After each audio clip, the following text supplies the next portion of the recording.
Hello students, today we are discuss English translation का chapter second. Okay, तो English translation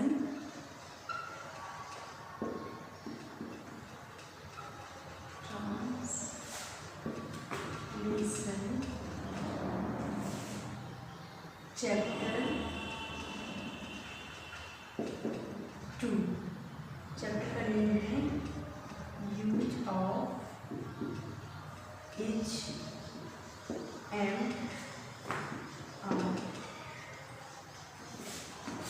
okay, पहचान क्या है? पहचान क्या है? अब हमारा जो चैप्टर है वो second, use of is am are. Is am are का यूज, तो हम कैसे पहचानेंगे कि हम कौन से सेंटेंसों में इज एम आर यानी बाज सिंगुलर प्लूरल में इज एम आर कहाँ यूज करेंगे। ओके, तो पहचान क्या होती है हमारे वाक्यों को पहचानने की? इज एम आर बी क्रिया के विभिन्न रूप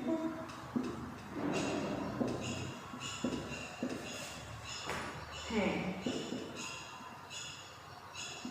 ठीक है, इन वाक्यों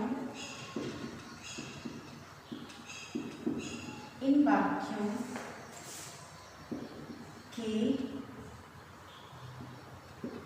अंत में है, हूँ,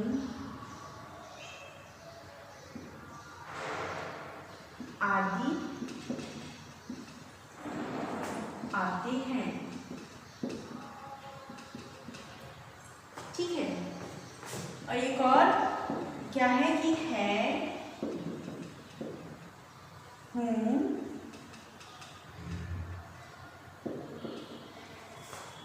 है, आदि से पूर्व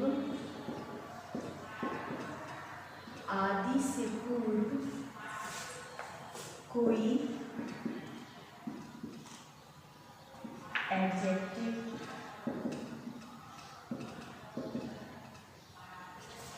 या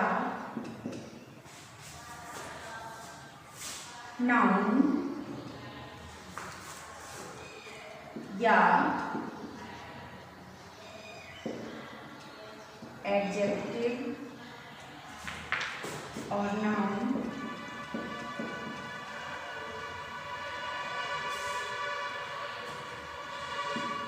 या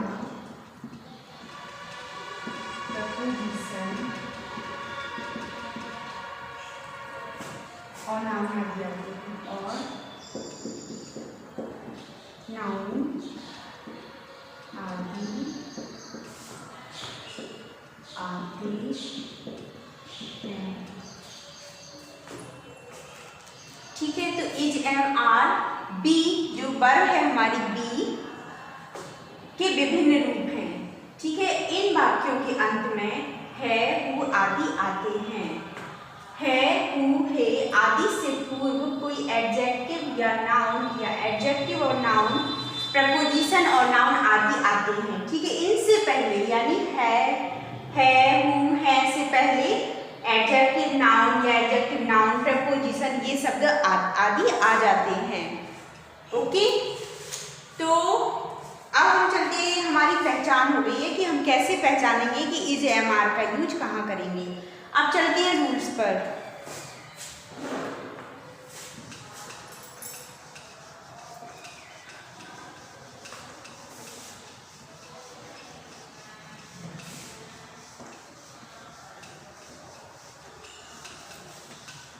अब चलते हैं रूल्स पर।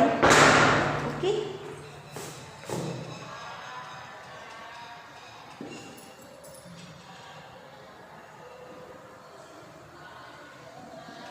आई के साथ एम का प्रयोग करते हैं। ओके, नंबर 2, वी, यू तथा अन्य सभी रूरल सब्जेक्ट्स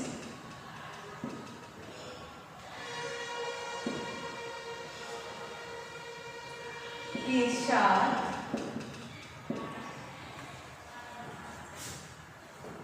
आर का प्रयोग करते हैं। ओके, और number 3, he, she, it, this, that तथा अन्य सभी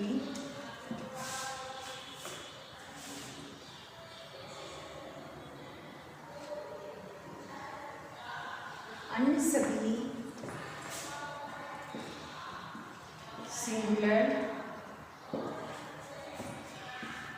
सब्जेक्ट के साथ इज का यूज करते हैं। ठीक है, तो रूल देखते हैं कि आई के साथ एम का प्रयोग किया जाता है। आई के साथ एम का प्रयोग करेंगे। नंबर 2, वी, यू तथा अन्य सभी जो प्लूरल सब्जेक्ट हैं उनके साथ आर का यूज किया जाता है। ही, सी, इट, दिस, दैट तथा अन्य सभी जो सिंगुलर सब्जेक्ट होते हैं उनके साथ हम इज का यूज करते हैं। ओके, तो ये हमारा रूल है। रूल हमने आपको कंप्लीट करा दिया कि सिंगुलर में इज लगेगा, प्लूरल में आर लगेगा और आई के साथ एम का यूज किया जाएगा। ओके, अब चलते हैं हम एग्जाम्पल और वाक्यों के प्रकार पर।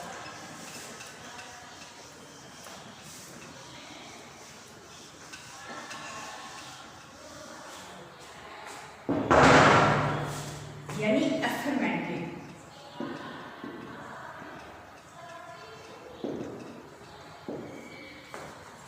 Affirmative statement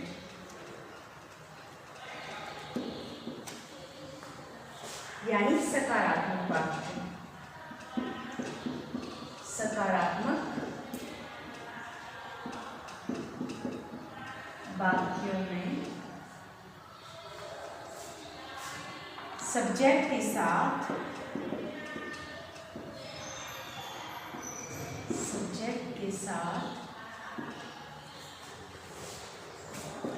is, am, are का प्रयोग करते हैं। ठीक है, तो अफर्मेटिव जो स्टेटमेंट होते हैं, जो अफर्मेटिव स्टेटमेंट हैं उनमें क्या करेंगे, सब्जेक्ट के साथ इज, एम, आर का प्रयोग करेंगे। सब्जेक्ट के साथ इज, एम, आर का प्रयोग किया जाएगा। ओके, तो अब हम इसको एग्जाम्पल समझ लेते हैं।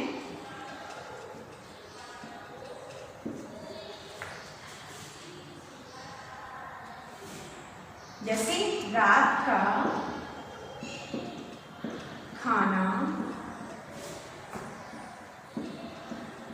तैयार है।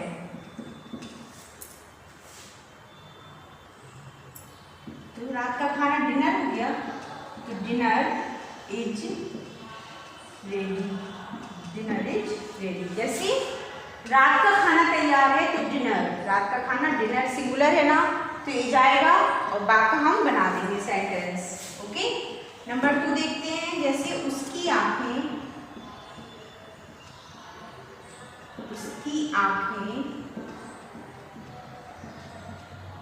नीली हैं। जैसे her eyes are blue, full stop. तो उसकी आंखें, तो हर आई, उसकी तो सिंगुलर है लेकिन आंखें जो है वो क्या है, प्लूरल है। तो आईज आर ब्लू। और देख लेते हैं, मैं एक अध्यापक भी हूँ, मैं एक अध्यापक भी हूँ। तो आई के साथ एम लगाएंगे, ए टीचर टू। ठीक है, तो मैं एक अध्यापक भी हूँ, तो I am a teacher too, मैं एक अध्यापक भी हूँ। ओके, तो ये हमारा एफर्मेटिव स्टेटमेंट हो गया।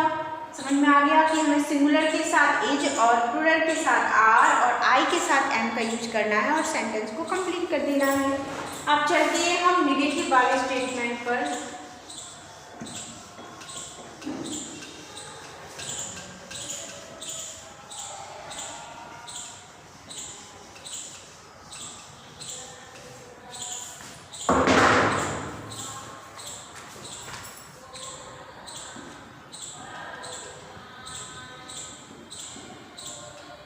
नेगेटिव स्टेटमेंट्स के नकारात्मक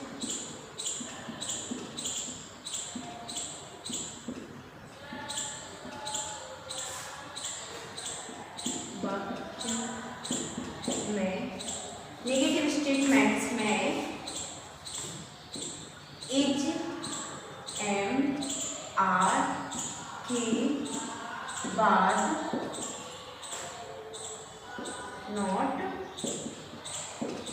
लगाते हैं। ठीक है, जैसे एग्जाम्पल समझ लेते हैं।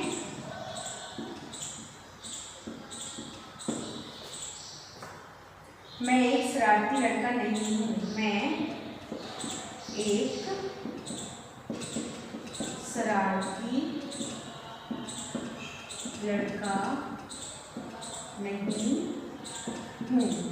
जैसे आई के साथ एम लगाएंगे, तो आई एम, एम के बाद हमें क्या लगा देना है, not a naughty boy, naughty boy, full stop. Okay, तो मैं एक शरारती लड़का नहीं हूँ, तो I am not a naughty boy, I am not a naughty boy. अब हम चलते हैं सेकंड पर। मेरा पेट भरा हुआ नहीं है, जैसे मेरा पेट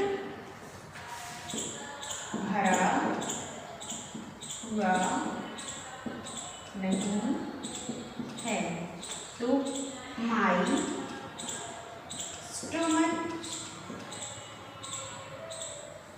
my stomach is not full. Okay, हमें ये याद रखना है कि जो हेल्पिंग वर्ब है इज एम आर, उसके बाद हमें नॉट लगा देना है। ओके, अब आते हैं, हम एक और एग्जाम्पल देख लेते हैं। तुम एक अच्छे रसोइया नहीं हो। कैसे, you are not a good cook, full stop. Okay, तुम एक अच्छे रसोइया नहीं हो, तो you are not a good cook. That's clear. आपके नेगेटिव स्टेटमेंट जो थे वो हमने आपको क्लियर कर दिए हैं कि हेल्पिंग वर्ब के बाद हमें क्या लगा देना है, हेल्पिंग वर्ब के बाद हमें नॉट का यूज करना है। ठीक है, अब हम आते हैं इंट्रोगेटिव वाले सेंटेंस पर।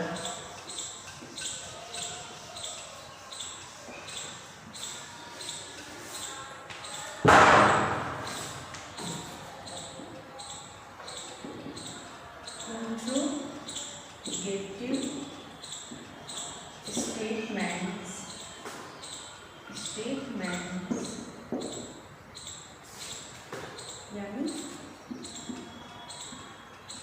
प्रश्नवाचक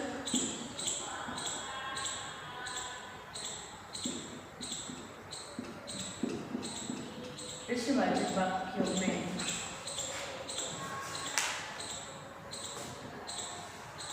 प्रश्नवाचक वाक्यों में नंबर 1 इज एम आर का प्रयोग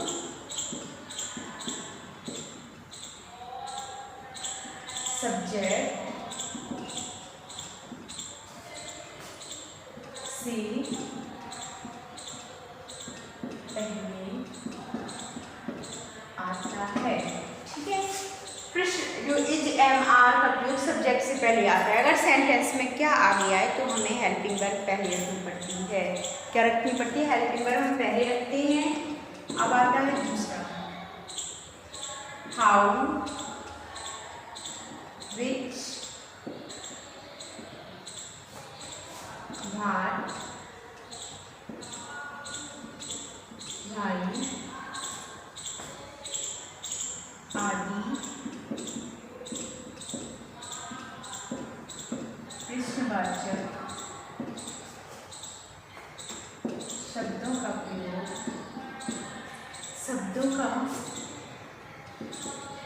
प्रयोग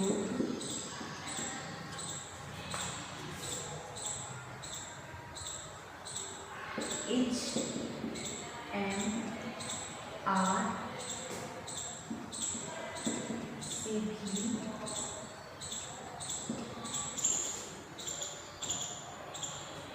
पहले किया जाता है।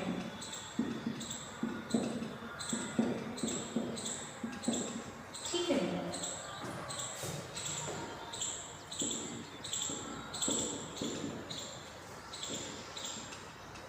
नेगेटिव क्वेश्चंस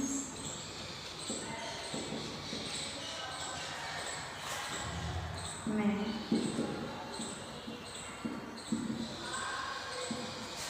सब्जेक्ट के बाद नॉट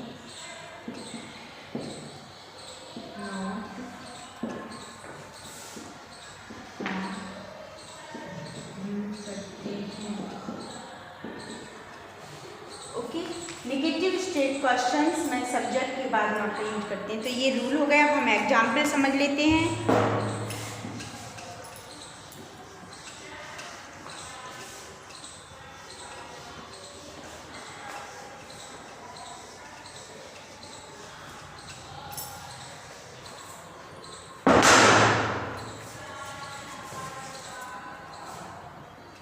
क्वेश्चन का एग्जाम्पल समझ लेते हैं।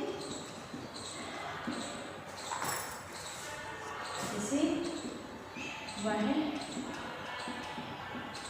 किसका मित्र है? whose friend is he? देखेंगे अगर हमारे वाक्यों में किसका, किसकी, कौन, क्या ये वर्ड आते हैं तो सबसे पहले उनकी इंग्लिश बनाते हैं। तो कुछ वाक्य ऐसे भी होते हैं जिनमें हम उनके साथ कर्ता लगा रहता है। तो whose friend is he? ठीक है, अब नंबर 2 पर आती है, क्या आपका भाई वकील है? अब देखो क्या वाले हैं, क्या आपका भाई वकील है? तो इज योर ब्रदर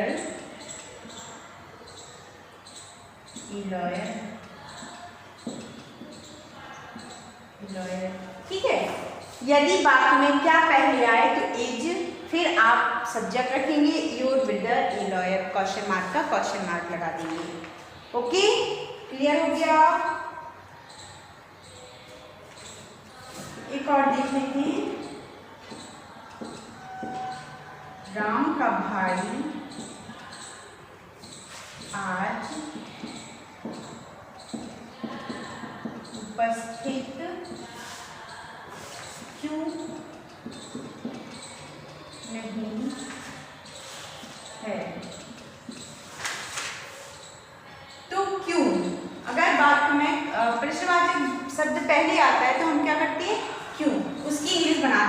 माई। अब हम क्या करेंगे, हेल्पिंग वर्ब रखेंगे सब्जेक्ट को देखते हुए। इज राम का भाई, Ram's brother, not Jain, not Jain today, और क्वेश्चन मार्क का क्वेश्चन मार्क, टुडे के बाद क्वेश्चन मार्क लगा देना है। तो इस तरह से हमारा जो use of is am are है वो कंप्लीट हो गया। अब हम चलते हैं नेक्स्ट चैप्टर थर्ड की ओर, यूज ऑफ बाज बेयर, यूज ऑफ बाज बेयर इसकी तरफ चलते हैं। ठीक है,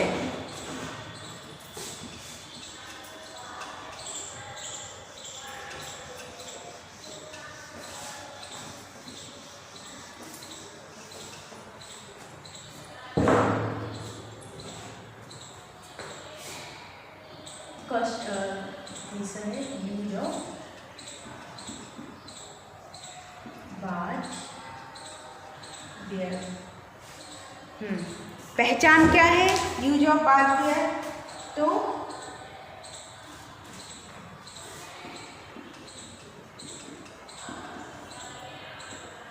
बाज बेयर भी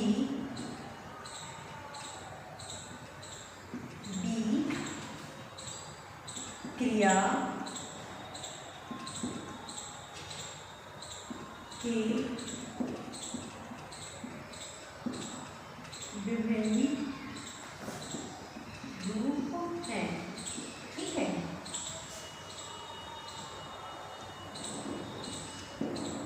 और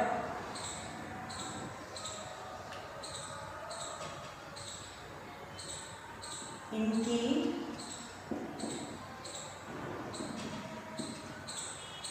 हिंदी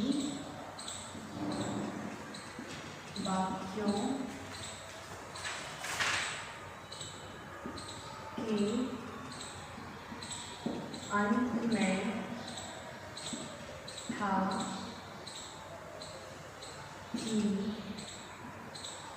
थे, आदि आते हैं,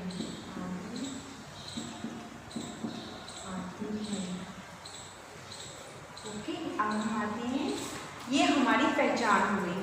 तो बाज बेयर भी, बी जो बी है, बी क्रिया के विभिन्न रूप हैं, इनके हिंदी वाक्यों के अंत में था, थी, थे आदि शब्द आते हैं। ये क्या है, पहचान है। हम कैसे पहचानेंगे कि बाज बेयर कहाँ लगाएं? तो हम देखेंगे कि जो हमारा वाक्य है उसमें लास्ट में था, थी, थे होना चाहिए।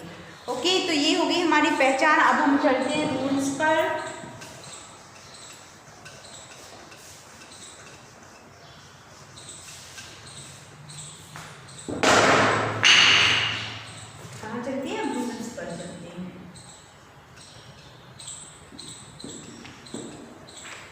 जैसे आई, ही, सी, दिस, डेट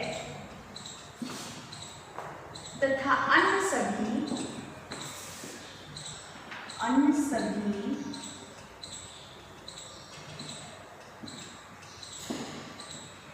सिंगुलर सब्जेक्ट के साथ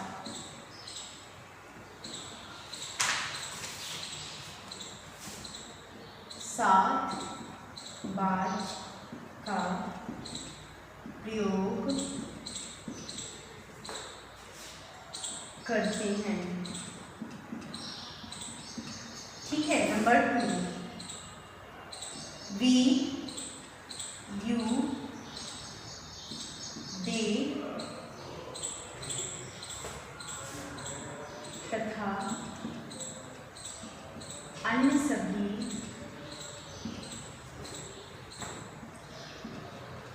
रूलर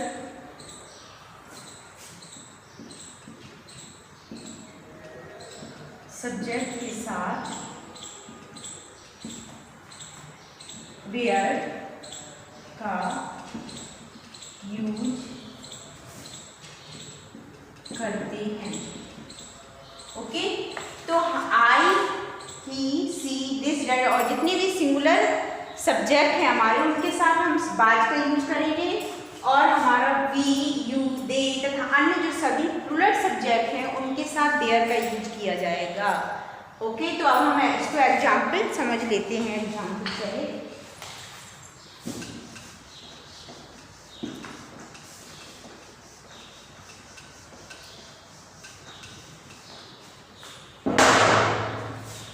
जैसे एफर्मेटिव,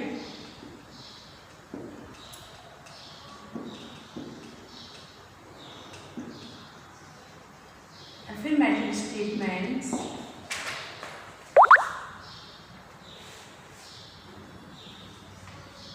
affirmative statement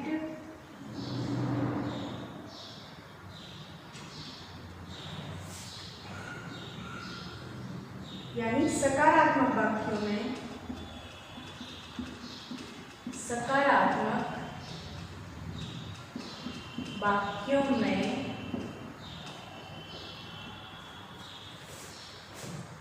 सब्जेक्ट के बाद वाज वेयर लगाते हैं।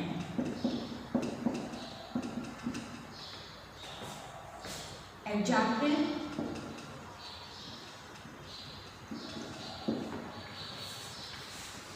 मैं पूरा दिन बाहर था। जैसे मैं पूरा दिन बाहर था, तो I was out all day, full stop. ठीक है। नंबर 2, जैसे 40 लोग उपस्थित थे। 40 लोग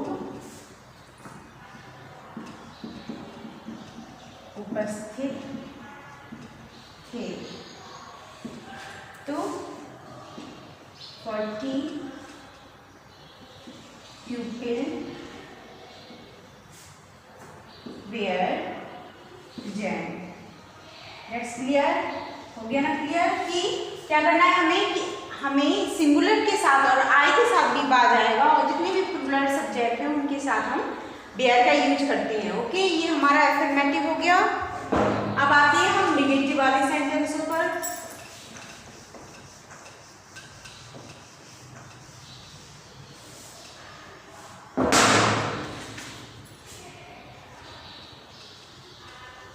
नेगेटिव स्टेटमेंट में सब्जेक्ट के बाद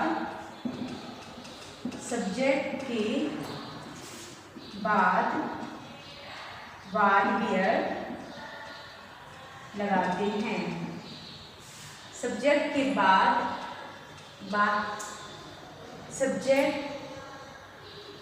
बाद वाज वेयर और इसके बाद नॉट लगाते हैं।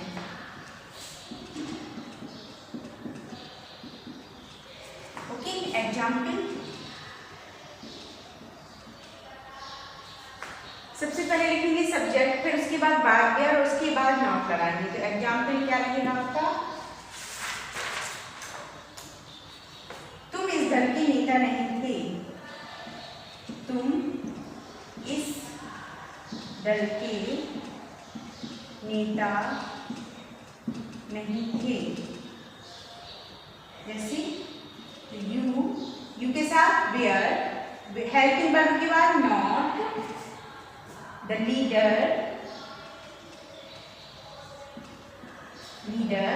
Of this party, full stop. Number 2,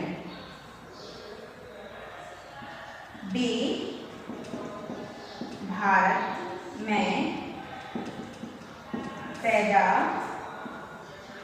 नहीं हुए थे। तो दे वेयर नॉट, दे प्लूरल है ना, वेयर के बाद नॉट लगाएंगे। born in India. They were not born in India. Okay, तो हमारा नॉट का यूज कहाँ कैसे करना है वो हमने आपको क्लियर कर दिया। ठीक है, अब हम चलते हैं इंट्रोगेटिव वाले सेंटेंस में। तो रूल तो वही है इंट्रोगेटिव सेंटेंसों के कि अगर क्या पहले आता है तो हम क्या करेंगे, वार पहले लगाएंगे। अगर क्वेश्चन वर्ड पहले आता है तो हम क्या करेंगे, उसकी इंग्लिश पहले बनाते हैं। ठीक है, एजएमआर की जैसे ही है, रूल वैसे ही है। तो ये हमारा क्लियर हो गया। ठीक है, नेक्स्ट वीडियो में नेक्स्ट देखते हैं चैप्टर। Thank you.